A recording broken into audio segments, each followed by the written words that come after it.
Southern Vangard Radio, this is DJ John Doe, and right in front of me in that little bitty itty screen right there, I see him, it's Eddie Cappuccino's out Memphis, motherfucking me! Woo, woo, woo. Recording live from an undisclosed location tonight, fellas. Meeks, how are you, brother? Chilling, man. Fez is watching, man. I'm chilling, man. Can't talk too much about where I am. Just know that I'm good, and I got all my money with me, man. All your munties, all the munties, all of them. Not some of it, all of it. All of it. Yeah, man. What's up, big homie? Oh man, I'm happy to be here. We're currently, under, quarantine or shelter in place or whatever the fuck we're still doing. So, nah, man, the city live, man. This folk eating brunch. This folks on patios. That's real. They really are. They really waffles, are. Chicken and waffles is back in full effect. It's going down. Not in Atlanta. The mall is open. You can go get a fresh outfit. The new J's just came out. You go get you a pair of them. Stand in line. All right, I'll tell you how we're operating in my house. Nobody's coming in this motherfucker. We're still operating like that. So you got your own version of the CDC over there. I ain't fucking with you. Oh yeah. So this is the first time you're joining. This is not normally how it goes. Usually Meeks is here in Dirty Blanket Studios with me, and we are just having the god awfulest. Best time that we've ever had. But for right now, we're doing it virtually. But anyway, Meeks, how was your weekend, man? It was good? Weekend was cool, real low-key. This weather's been on smash, though, hadn't it? This weather's been dope. The weather is fantabulous. It gets no better, unfortunately. You have great weather during a pandemic. Now, when they open everything up, it's probably going to be mad humidity. Oh, it's going to suck. Sweltering temperatures, the likes of cotton picking days. So get ready for it. Get your old Negro spirituals on deck, because there's going to be a lot of that coming in, man. I'm talking about hot, son. Oh, Meeks is on one tonight. I love it. Talking about hot, B. I did see, I think in a couple of days, like we hit an 85 for a high, and there's no turning back. I think it's like, oh yeah, it's not to be taken lightly. This is the South. But I'll take it, man. If the only thing we can do right now is I can take my kids outside and walk around and ride bikes and shit. Like that's about all we can do. Play basketball. Yeah, man. I'll take it. Yeah, what a privilege.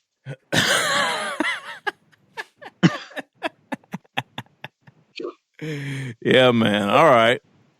So, how about you, homie? You had a good weekend? Yeah, it was good. We did a Mother's Day thing on Sunday. Happy Mother's Day to all the mothers out there. Happy belated Mother's Day to all the mammies out there. We hope y'all had a good time.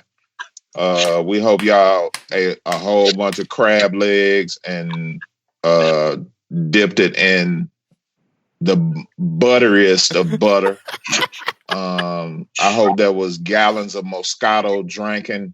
We did Prosecco. We just hope y'all had a good time, man. We did Prosecco over here. We did Prosecco, mimosa, see, you on shit that, like that. You on that highfalutin shit, man. In the hood, it's Moscato everything. You know what I'm saying? Anyway, yeah, man. I digress. We did that, and just all the regular shit. So. It was good, man. I can't complain. Good shit. Boy, we've been losing people left and right. Rest in peace, Andre Harrell. Rest in peace, Silver Richard.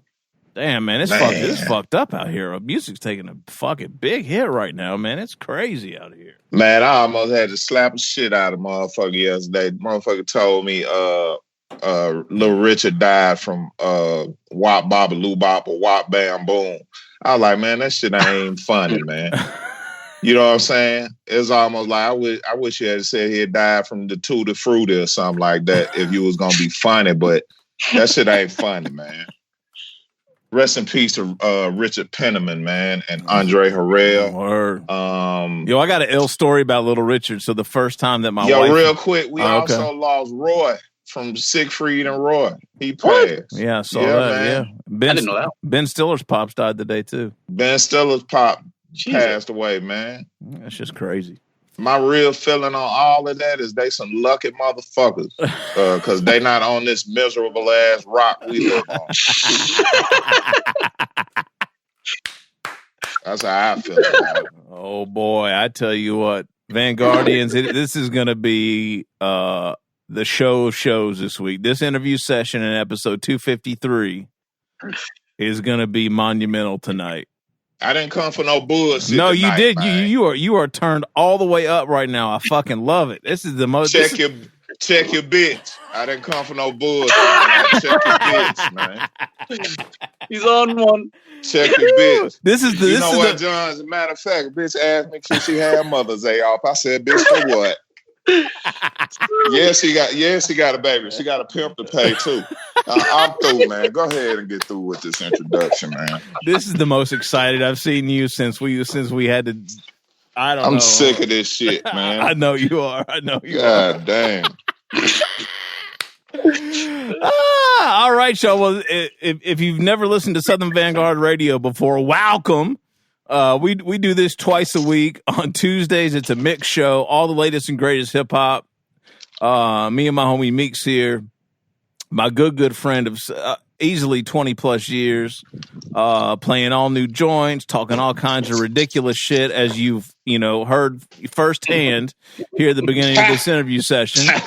And this is a smart ass tonight too. And then after that, we get into an interview session on Thursday. It's an MC or DJ or producer or photographer or a creative type, within the realm of this hip hop culture that we love so much and hold so dear to our hearts. So that being said, we're on about any platform that matters: Apple Podcasts, Mixcloud, SoundCloud, Stitcher Radio, Google Podcasts, Spotify Podcasts, YouTube, and Meeks, we have some affiliates as well that help spread the word, correct? Yes, we represent live and direct on atlhiphop.com. I am classicrawradio.net. Return of the BoomBap, WRBB, X Squad Radio, X Squad affiliates, all those in Atlanta. And then we ride on the West Coast with Soul Public Radio. Yay. Yay. All righty then. So let's get into this shit. Interview session this week is a gentleman. Actually, two gentlemen we're so lucky and so privileged to have two gentlemen on the phone with us this week. If you've been under a rock, you all know that the Jamo Gang LP dropped last week. It has fucking burner after burner, on it. These motherfuckers are cracking like, top 20 hip hop charts on Apple Music. And they already nominated for 2 Soul Train awards. This shit is crazy. This shit is crazy, like for real. So Walking with Lions is out everywhere now. If you didn't know, go cop it. And we have two gentlemen that were behind the Sonics for this thing. And we're going to get into this shit right now. So without any further ado, ladies and gentlemen, PJ KATZ and J57. Hey! Yeah. Yeah. Yes. How we doing, gentlemen? It's going down tonight, homie. Yeah. What up? So PJ, first off, welcome. J57 here has witnessed the fuckery in person and virtually now. Man, how did we get J57? Like, I thought we talked to him our last time. Yeah, I thought that was it after the premiere joint drop. It's a tax write-off doing this. Oh man. Okay. That's what's up. But at least he kept it real. No, PJ smirking. It's because last time they were like, "How much we got to pay you to be on the show now?" But PJ, it's pretty much like this every week. So this is either going to be the funnest time you've ever had, or it's going to be the worst time you've ever had. Oh no, it's going to be great. I can tell already, man. No doubt. Great. He's going to fit in just fine. No doubt. Dude, it's so good to be back here, man. PJ KATZ episode. Are you kidding me? This was meant to happen. Let's get it. No doubt. I appreciate it, man. It's an honor to be here. You had some heavy people interviewed, and believe it or not, I think I heard Jamo Gang back in, I don't know, when you guys first started as a group, maybe. Yeah. 17 or 18. I can't remember, but I heard that episode, and that's how I got connected with the Holy show. shit. Damn, that was 17, right? I think it was 18. Oh, 18. Okay. I think it was 2 years ago.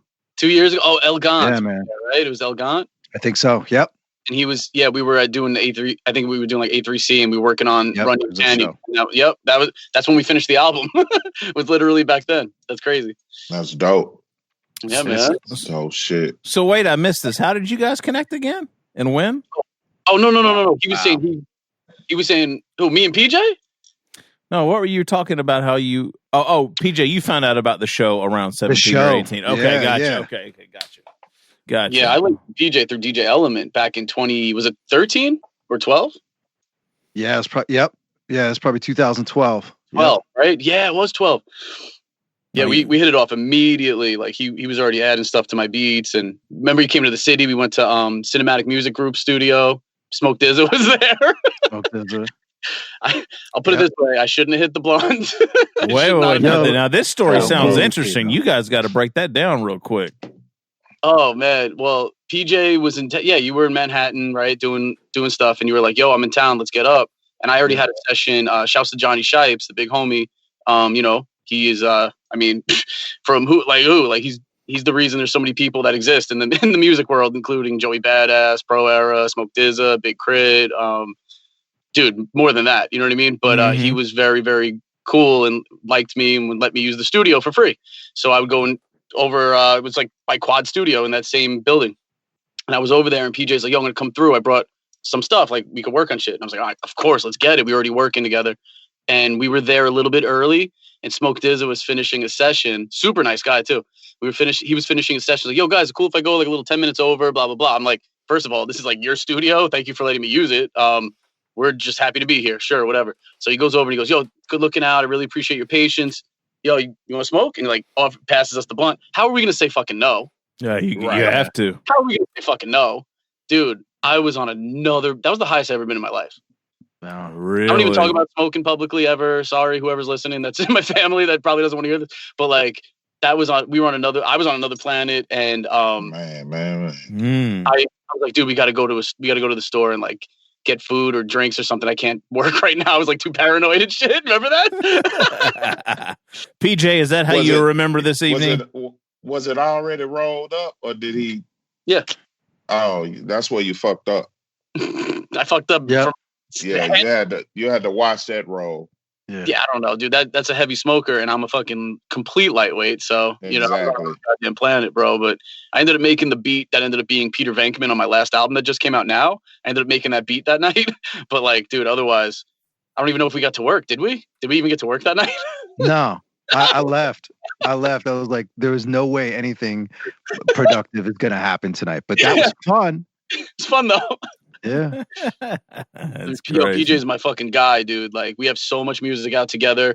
Our first endeavors were Blame One, the Blame One album, Walk in the Sun. Oh, really? That was the first album you guys worked on together, huh? First thing we ever did was the outro for the song How Much Time's Left, I believe. Oh. Right? I was like, yo, I have this vision. And I had a whole idea for this like second movement. I just told him through phone calls and email, I think. And he brought it exactly to life and more, sent me the stems. I added my drums and bass and kind of we co-produced that outro like on some huge shit. And to me, that's my favorite part of like the entire album. You know what I mean? Like, it's just so big sounding. And it really was like me kind of being like, oh, I want to go into that sound. And there was just, I mean, me and this guy go back. Like, we were later on in 2013, we were actually this week, 2013, it was this exact week, 2013, we were there at Red Bull for a whole week working. PJ came, brought the iPad before anybody was doing that shit. That was the first time I saw somebody use an iPad for music in my life. You were on the iPad early, PJ?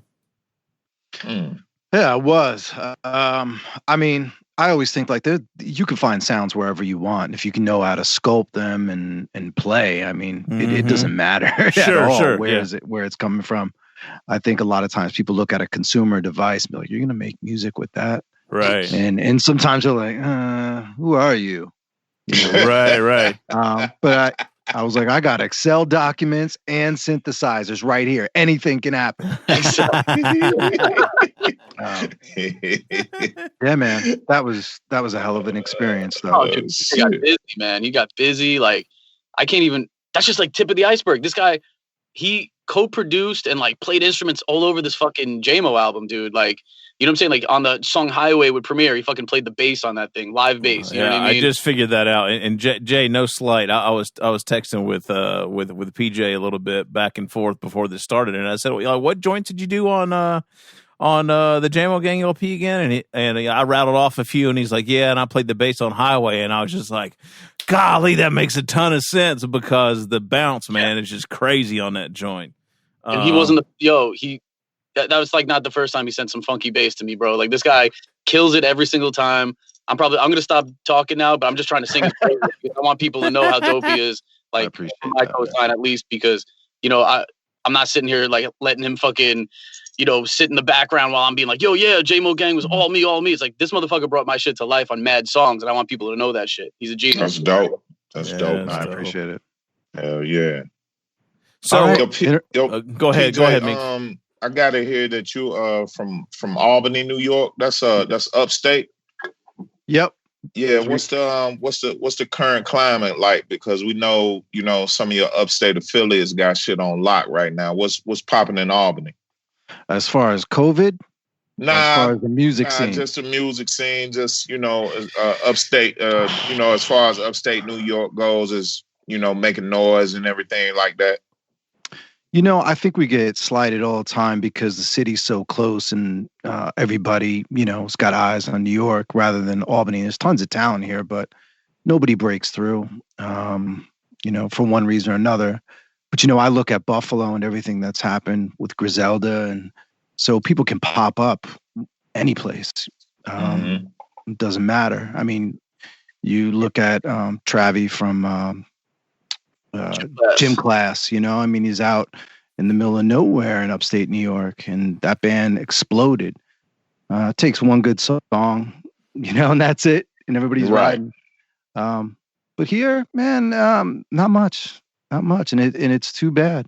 If you know Fanagram, if you ever heard of Fanagram, they're from around here. Are they really? I didn't know that. Yep, absolutely, and they got that ATL connection with Big Boy, right? Yeah. So, phenomenal band, and they're really only the breakout group at all from around here.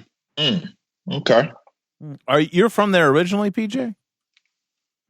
Yeah, man. I grew up here, went to college here as well. I made my way around a little bit. I spent some time, and I don't even know if Jay knows this, but I spent some time down in Miami, and I know. I actually do. DJ'd a lot down there, made some incredible connections. We opened up for Puffy, and it's just crazy. So many people. Wait a minute. That's crazy. DJ, like just DJing. Yeah. Oh, okay.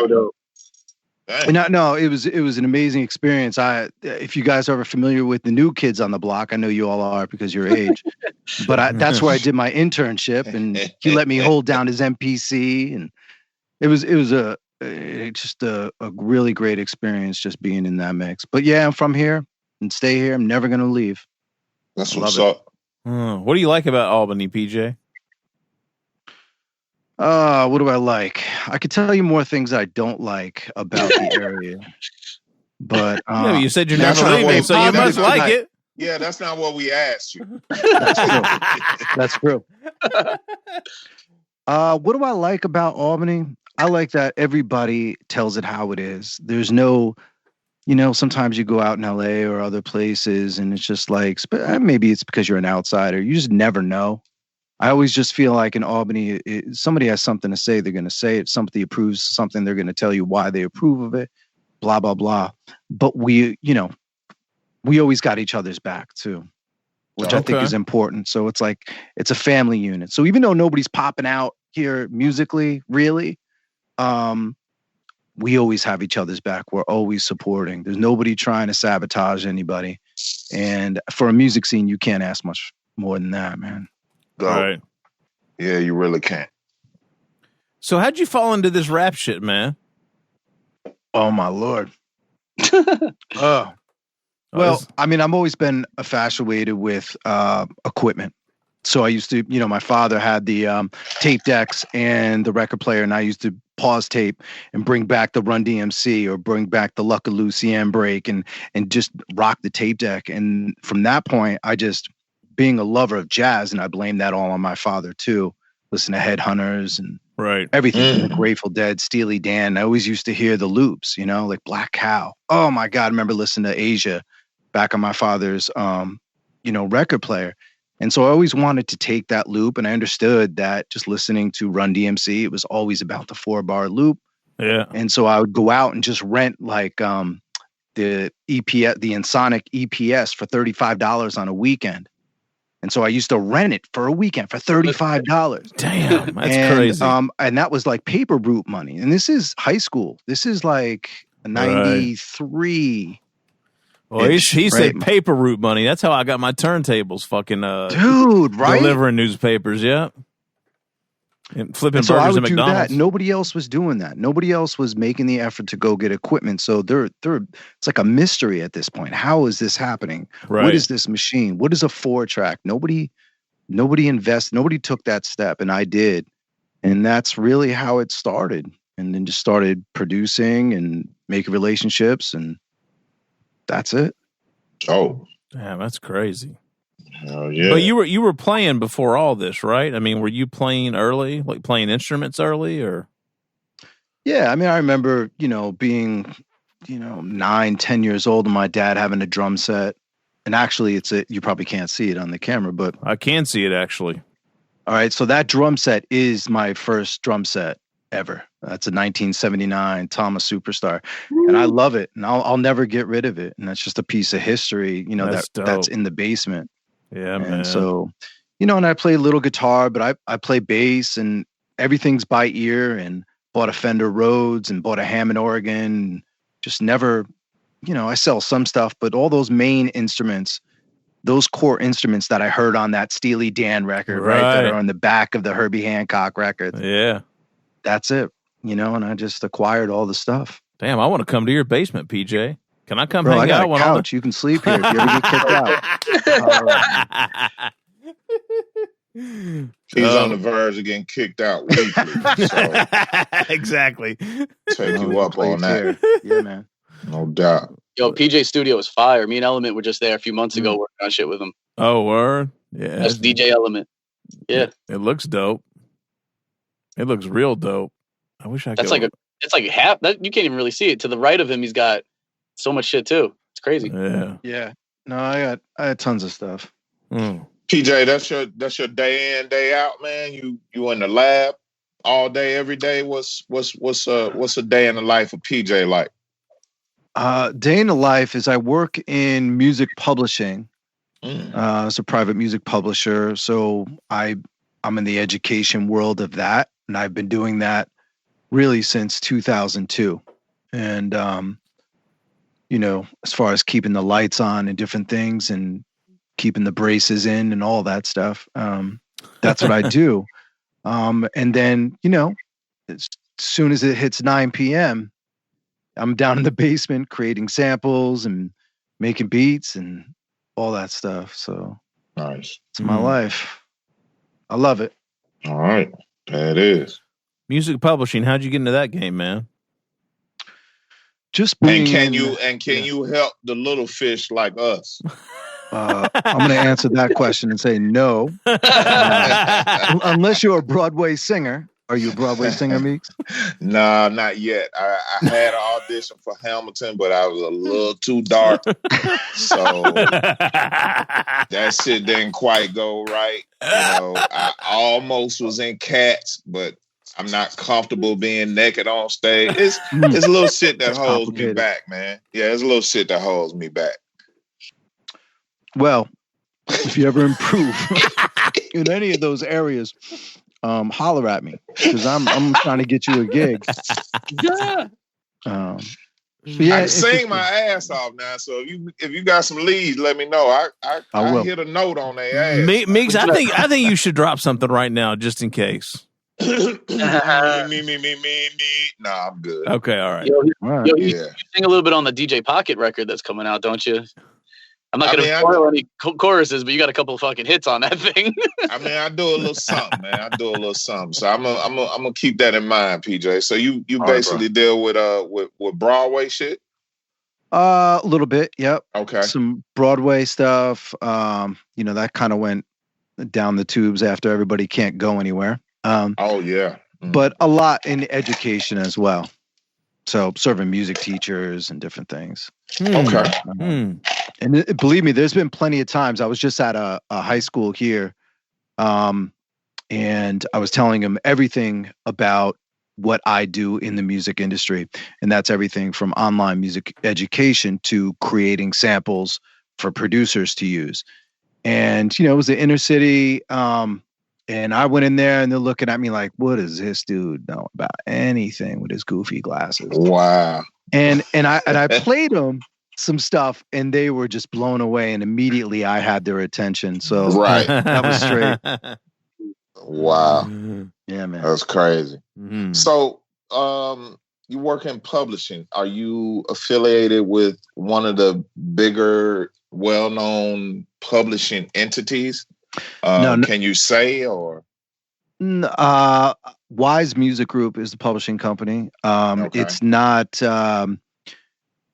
any of the writer affiliations. So not like Warner Chappell or anything like that. Got you. More with print publishing for music. Okay, cool. Yeah. Cool. But I'll tell you what, man, if I could do what I've done with, J57 or what I've done with J Live or anybody else, I would love to do that day in and day out. That's what's up. No doubt. It's nothing wrong with that. No doubt. So, fellas, talk to us about the Jamo Gang LP real quick. Like, you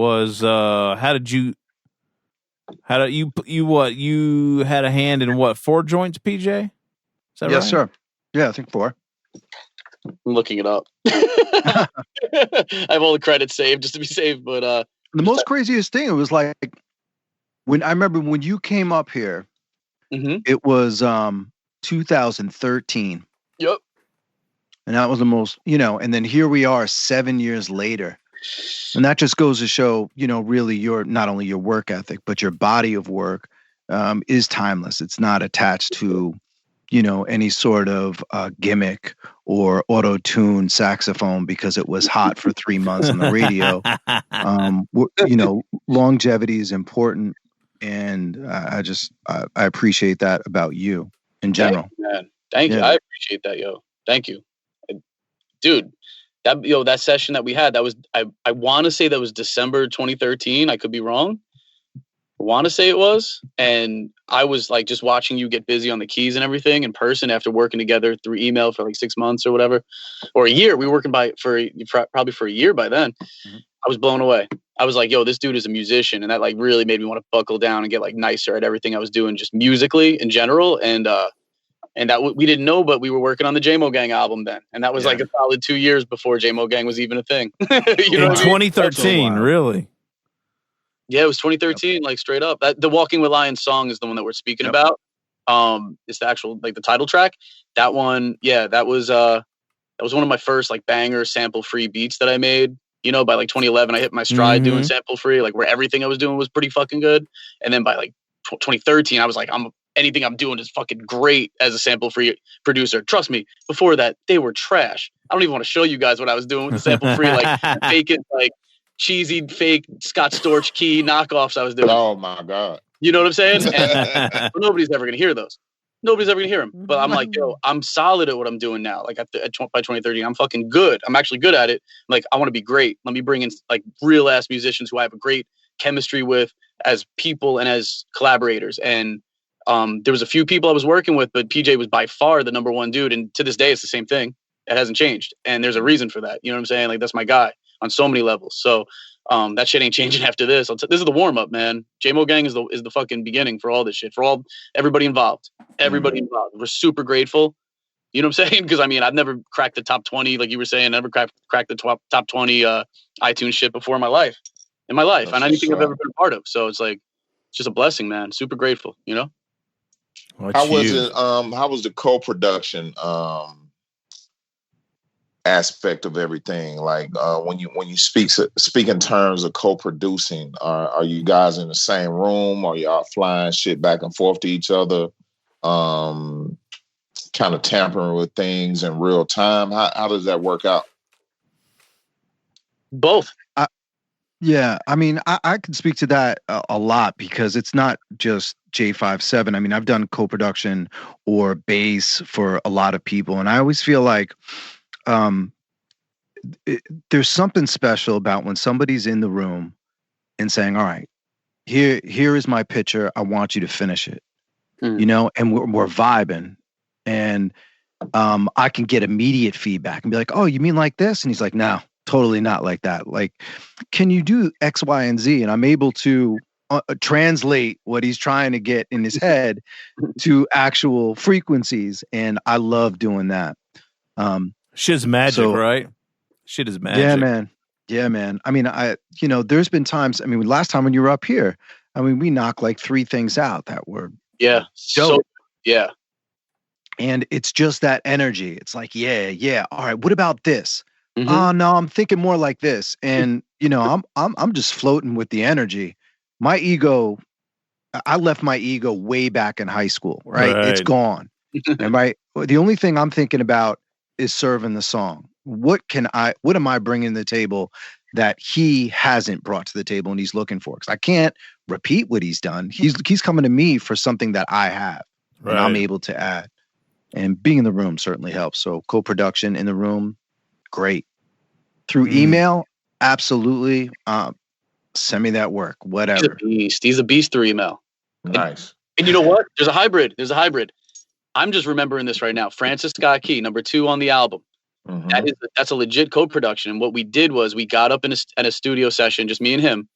You brought the laptop and all your like sounds and everything.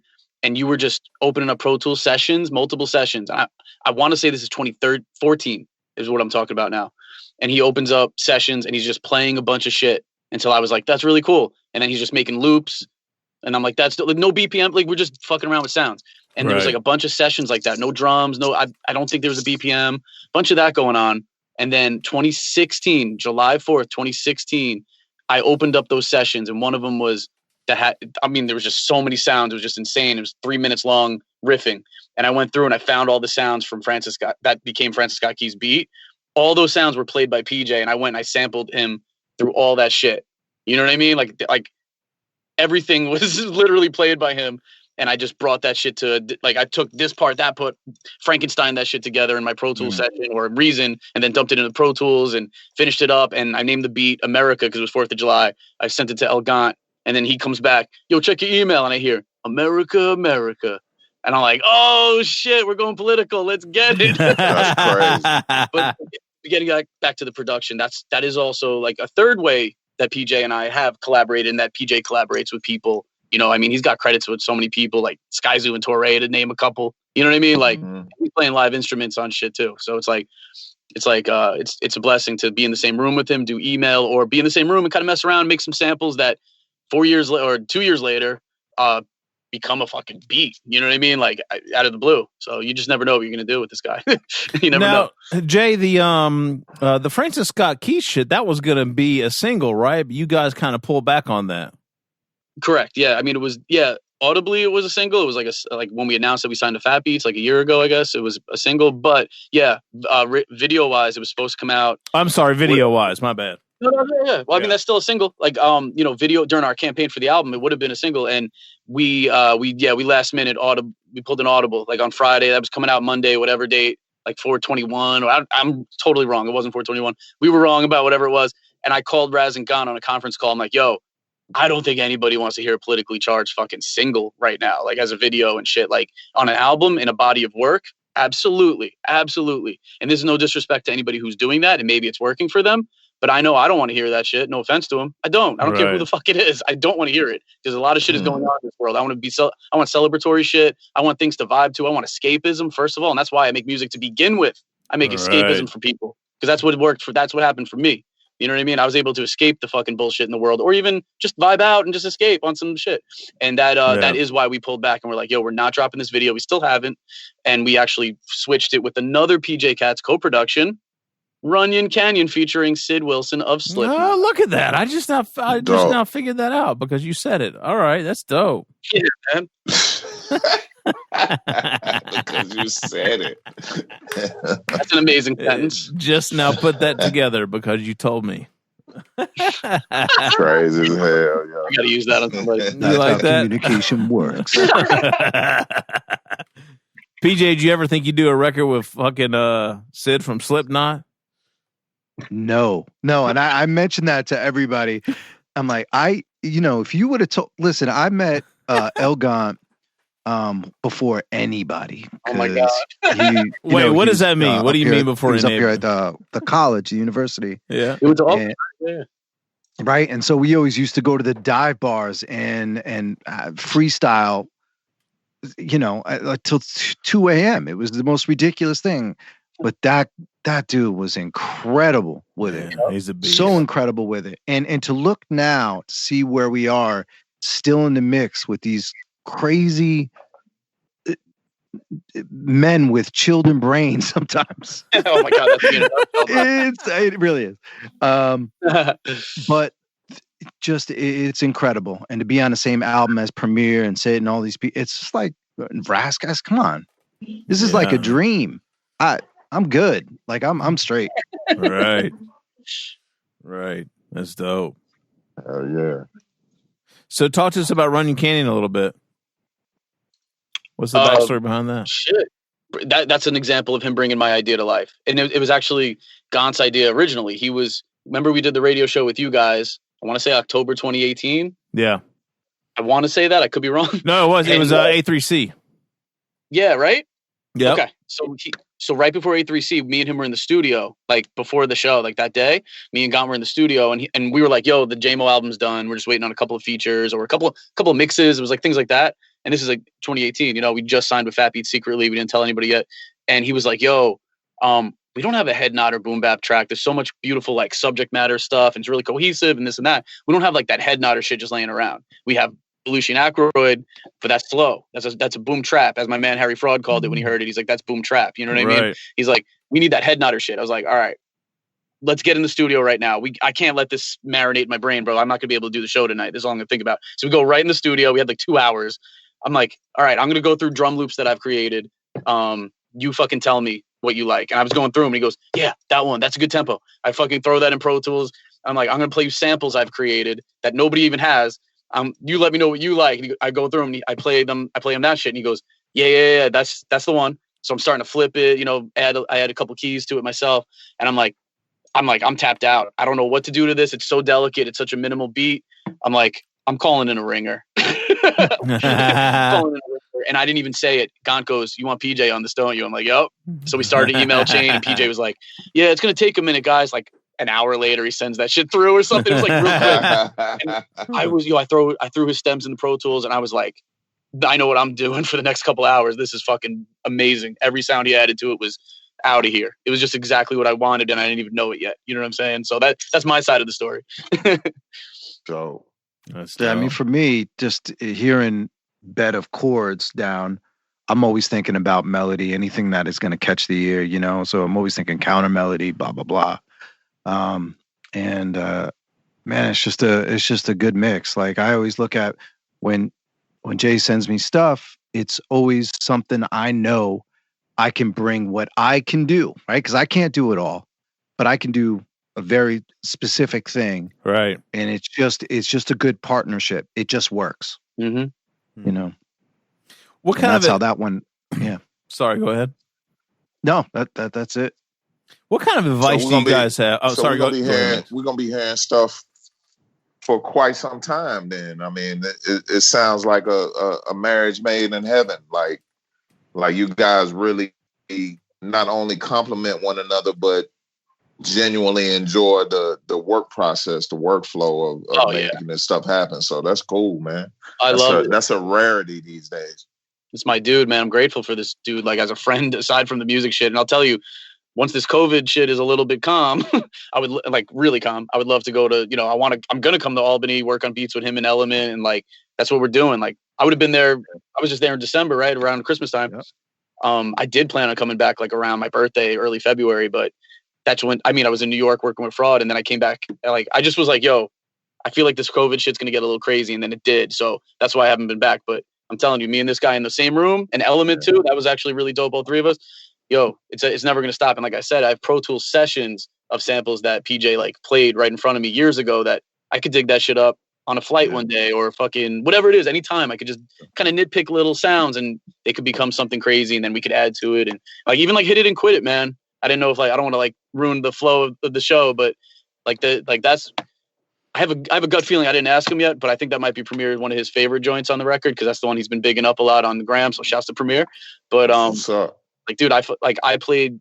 It started with a voice message from Raz, like a voice memo. He emailed me and GANT, and he goes, "Yo, Jay, can you make a beat around this?" And it was literally him going dun dun dun, like that melody, that playful melody with his voice, which is the intro.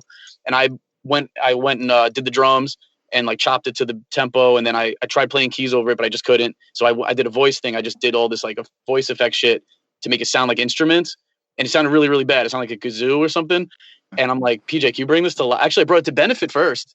Benefit was with me when oh shit. Yeah, Benefit was with me when I made the Benefit.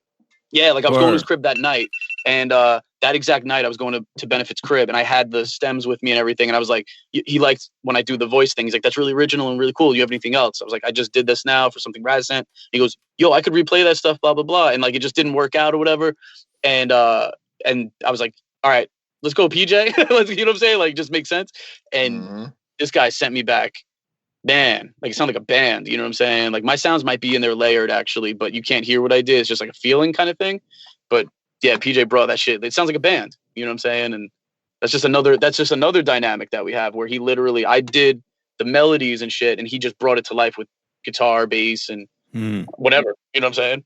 Wow. That's one of my joints too on the album. That's one of my favorites. Fuck yeah.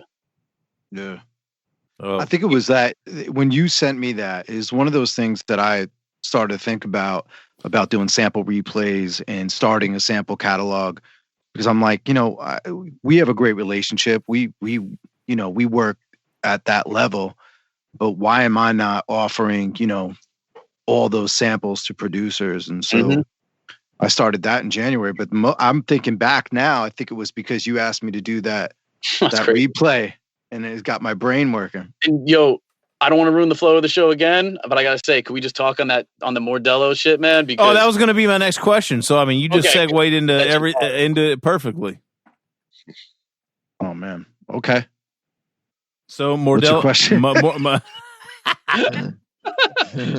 feel like that's my fault. Well, it was pretty simple and done, and you know, to the point. But talk to us about Mordella Music Group. Yeah, man. So basically what I've done in July, I just wanted to put out sample libraries, and I'm totally late to the game. I mean, there's people out there like Frank Dukes, people I love, Cam One, MTK, and all these people just make unbelievable samples. I'm like, you know what? I can do that. I can do all that. I can take what I love sonically about those old records I used to listen to at my dad's, you know, and then I can play everything and sculpt it out, simple compositions. I know not to disrupt a vocalist. I know where to stay away frequency wise. And you know, that's my way of being creative. And I can make beats all day long. And I would rather make the samples that producers are using and hopefully try to, you know, land a major placement, getting some co-production that way. And so I've been ramping up, and man, I put out 5 things since January. So great, you know, and I love it. I love the way it's going. Is that a promising outlook on that that journey you set yourself on, PJ? Is it, you know, can you see it? Can you see it like really turning into something big? I think the biggest thing for me is that I enjoy doing it, period. You know, so I come down to my basement, I'm not frustrated, be like, man, why am I making this drums? Like, I don't want to just sit here and just make beats all day. I've been doing that since 93. Right. What can I do? And so Man, it's been great. The reception has been amazing. I've had some major people hit me up and be like, yo, I heard about your catalog. Send me it. Absolutely, I will send you it. My man Trox, who I had a relationship with, big up Trox via Twitter. I was like, bro, I'm gonna send you this this library. Just let me know what you think. No expectations. If it's not your thing, cool. So he was on his Twitch channel. He spent 2 hours looping up and made 6 beats out of my catalog. All right. So I mean, if my stuff is trash, you just wasted 2 hours. But he didn't. Next thing I know, he's making a connection with somebody else in Dallas who's got credits with De La, Nas, and everybody. And so I'm able to, if I'm in that conversation, what more can I ask for? You know, and again, I'm just bringing what I can to the table. I'm not an asshole. Like, I'm not looking for cash. I'm just looking for relationships. Where is your heart at, kid? Is it where my heart's at? Musically, are we on the same page? Then we're good to go. So I think, man, the future's bright as far as I'm concerned. Love that. What's up? Yeah, I heard these joints. They're crazy. They're crazy, bro. They're crazy. They're crazy. Fucking nuts. They're crazy, and I'm a snob with that shit. I'm a snob. People send me their shit all the time. Fucking, I can't even tell you. It's a small percentage of the times I'm actually like inspired by anything I hear, or I'm blown away. You know what I mean? Because shouts to the, I'm spoiled. Shouts to the homie, fucking G Coop. You know what I'm saying? Oh my God. Oh yeah. Shouts to G Coop. I have a million co-productions with him that are out and coming out, and Frank Dukes too. That's the homie. Like, shouts to him too for the inspiration over all the years of whatever. Like, PJ sending me his shit. I'm like, yo, this is right up there with them, dude. This is right up there with them. Period. Everyone's gonna see that. PJ, what do you think? What do you think is different about your particular library or sound? Like, what do you do different than the other guys? Everybody's got their thing. Like, yeah, I think there's a lot of people that have libraries that are somewhat predictable. I guess it's like, oh, I know what to expect. This sounds like you played a bunch of virtual instruments, and it's on a 4-bar loop, and you're calling it a day. And you know what? There's a lot of popular music that is top 10 right now that sounds like that. That's dope. That's cool. I think what I bring to the table is a little bit more depth as far as melody, sounds that are really, really unique that people aren't using right now. But I always nod to that sonically. So there's always something that when somebody listens to my samples, they're like, man, that sounds like I could use that. It could work, but not necessarily something that's been done a million times in a 4-bar trap loop. And I mean, my next release that'll be out in 2 weeks. I'm working with a good friend of mine, James Rock. It's going to be called Cascade, and it's going to be a future pop, OVO, Kalani, Aunt Clemens. It's going to be R&B, very future pop. And that's going to be my dopest one yet. I know it. Damn, so this will be the last time we talk to you as well. Yeah. Cool. Yeah, they hope so, Meeks. They hope so. They don't want to talk to fucking us. Look, yeah, exactly. We get these one and dones. Yeah. Yeah, they're like, hey, PJ, one of the first cats I can recall jumping out into the custom made. I don't know. It's in here somewhere. Let me find. I don't want to say this. Oh, okay. One of the first sample makers that I became aware of early on was DJ Khalil from Self Scientific, and he's done work with Dr. Dre and things like that. Are you familiar with any of his libraries? No, I'm very familiar with Khalil, but not his libraries. Okay, yeah, he's. I guess he makes a living going to the big conferences and kind of putting it on people's ears and hearts that you can actually do that stuff. And I was just wondering if that was somebody you kept in touch with or tracked at all. No, okay. Just I think this was really the steam behind this comes from conversations with Jay and being like, yo, you can really do this. You know, I can help put you in a position to maybe get samples in people's studio or in front of people. And that's really the hardest part about this. I mean, any way you work, that man J57 is one of the hardest working people in this industry, period, hands down. I don't know how that dude sleeps or if he sleeps at all. That's why his skin is so white. But it is. But anyway, so that's what I'm trying to do, just establish relationships and you know, let people know that it's something there to chop up and work. And hopefully I can land on another Jamo record or something. And you want that pearly white skin. I get it. Yeah, man. I get it, man. That shit takes you to places that you never thought it could. Oh my God. Hey, I got a question for you guys. So, this is dope. So on the music on the music library shit. Yeah. Like, if you were to have a placement that rang off, right? Mm-hmm. Like rang off in a big way. Yep. Not trying to get in anybody's pockets.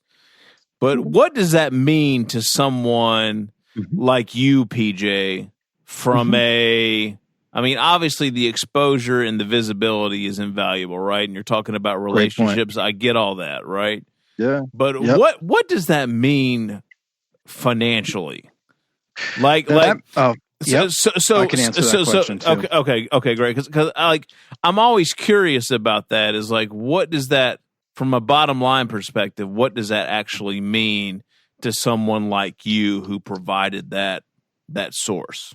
Is it all about the deal you cut, or like what?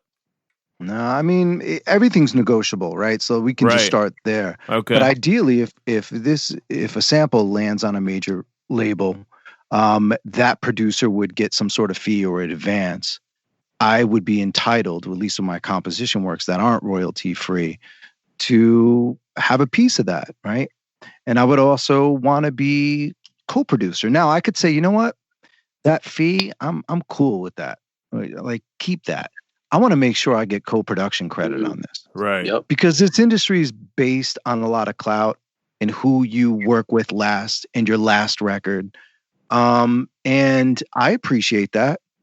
And I want longevity just as anybody else. I don't want to ruin a relationship, but I also want to be fair about any financial situation. Right. But overall, because my work is easily cleared, right? We don't have to find out who owns the masters, who owns the copyright on a Miles Davis record or anything. Right. They can clear it with me, no problems, right? My job is to make that producer get to the finish line quicker. They don't have to worry about the sample. It's done. They're in the studio. They got it, right? That record gets placed.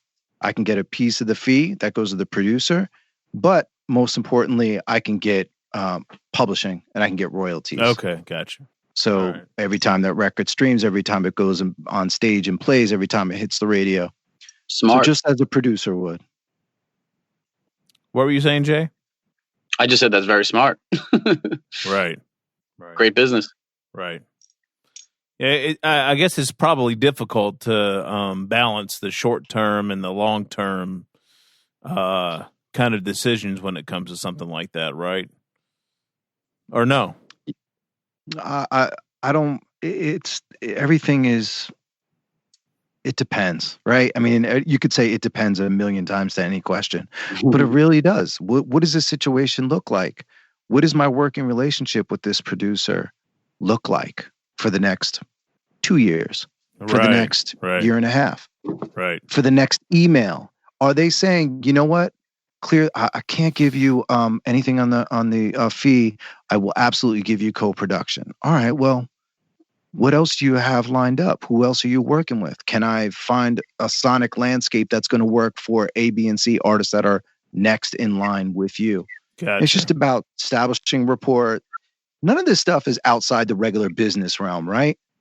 You come correct, you exceed expectations, and you don't be an asshole. Right. I mean, if you can do those things, you're at least putting yourself in a better position than somebody who's an absolute dick, but is equally as talented. Right. But doesn't return emails. Yeah. That's PJ, real. how does being an asshole or an absolute dick hinder you from? No, seriously, because we talking about the music industry. So how does that potentially hinder you? For me, it's not going to hinder me at all. I'm not. If once I become in a position where I'm able to be an asshole and still be respected, then I'll come back in the podcast and tell you how that happened. yeah, right. From my perspective, real quick, I wouldn't want to fuck with you if you're an asshole. Period. Of course. Period. I have a strict policy. There's a lot of people that I was very close to and very known to work with. And if you don't see them in my fucking corner anymore, you don't see anybody fucking with them anymore, it's because they're an asshole. You get what I'm saying? Right. I'm not at anybody subliminally. I don't do that pussy shit. I'm just saying that's what PJ's saying. I'm to his point, man. We're nice guys, but we're not pushovers and we're not dicks. And we do everything right. We do it all by the book. We want to make sure everybody eats. I'm like, PJ, which I know is fucking publishing by heart. You get what I'm saying? Like, right.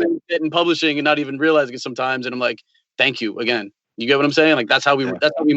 That's how we move. But knowing that the majority of the people that do the same things that you do within the industry don't operate like that. That's my team. Then my team has to take them down. I have 2 assistants. I have a fucking manager. I have a business manager. My team takes them down.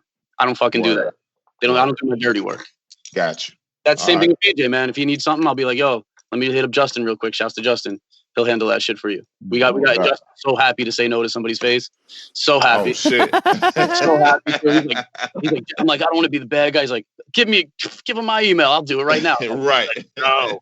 That's how most people should move. If you want to be a good guy and not get fucked over, that's how you do it. You know what I mean? So we could stop the bullshit where everybody is an asshole and all that kind of stuff. You know what I mean? Like, let's kind of end that shit. Let's just do good business. And if people want to butt heads, then cool, let them butt heads. But I'm good. You know what I mean?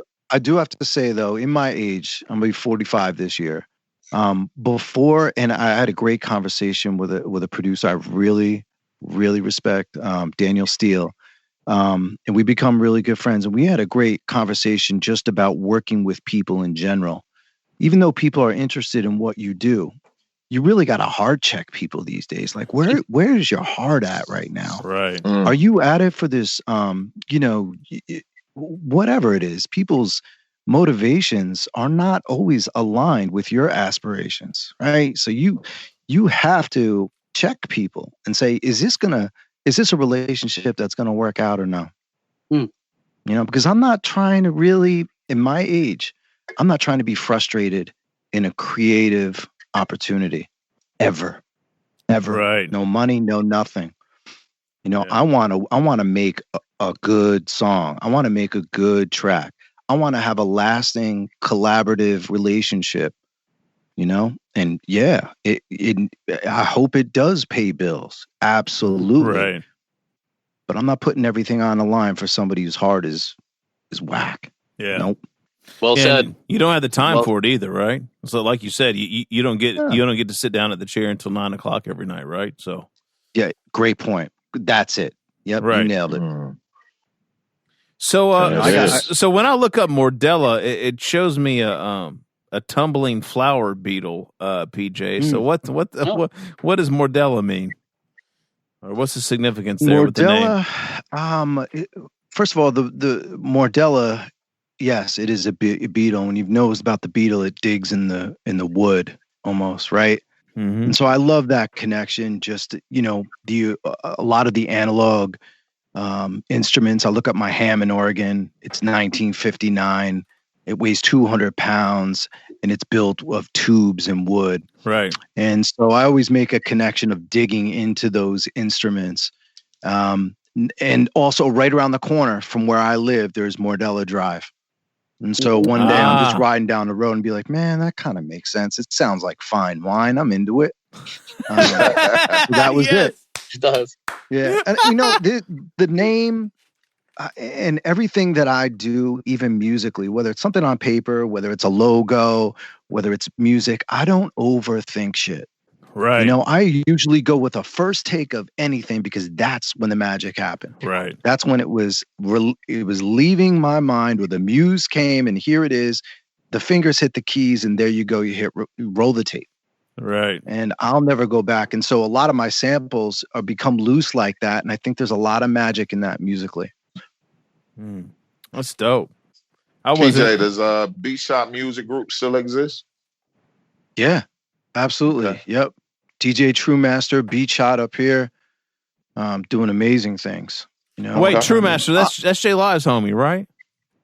Yeah. So you know, and that's how I was able to work with Tanya Morgan and J Live, and man, I MD'd for J Live down at Brooklyn Hip Hop Fest, and Odyssey was on stage. Mind blowing stuff. Between J57 and DJ True Master, those two people have carved out lanes for me that I would have never imagined, and so I'm forever grateful for both of those people. We're grateful for you, man. I'll speak for True on that one. That's dope. So PJ, what else you got around the corner, man? Like anything you can speak on, or like what's going on the rest of 2020? I don't know if Jay knows this, but I'm doing some work with Crumb on his album coming out. Dope. Oh, word. Okay. I'm not going to say anything more beyond that, but some really cool ideas that we had working with him. Yep. And then, you know, I think my vision for moving forward into this chaos is being in my basement, creating samples, making relationships with people like Trox, and just trying to shop music, man, just trying to get it out before, you know, my fingers start to get arthritic or whatever. I'm trying to get it in now, man. Word. Meeks, what else you got, man? You got anything else? Got anything you want to ask? I'm good, man. I'd like to know some pricing, but we could talk about that offline. So yeah, I'm cool. But hey man, real quick, I will say it was a pleasure speaking with you. Great to meet you on this particular platform, and you know we'll continue to look out for your work for years to come, man. Thank you. Well, thank you for this opportunity, man. I mean, this podcast is so well respected, from Rob Vick to everybody. Just speak so highly about what you guys do here, and it's just an honor. I appreciate it. That's what's up. Thank you, man. Appreciate that. I think PJ has the best sounding mic ever in the history of this podcast. Son, I don't play. I got a bill with you, PJ, on that mic you're using and what you got going on right now, because that shit sounds SM7B. SM7B. All right. I knew it. No, I didn't know shit.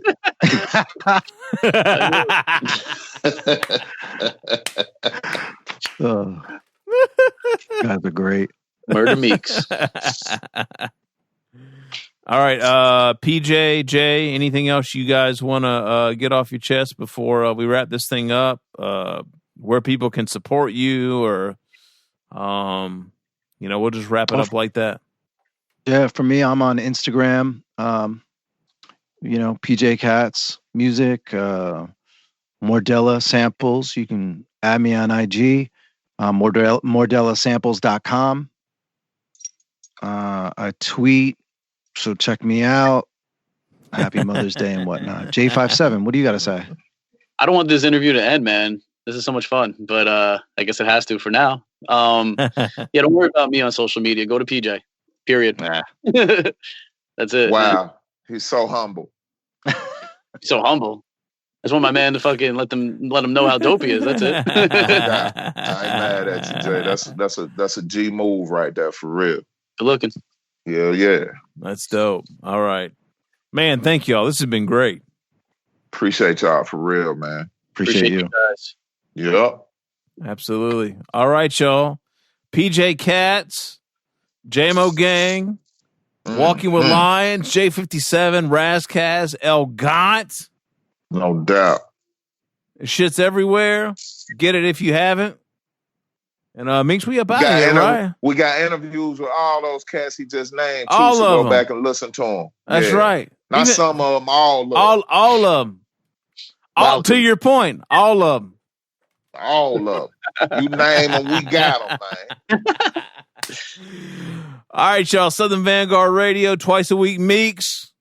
Twice a week, Southern Vanguard Radio, and we out. Yeah, we out. Peace. Peace, y'all.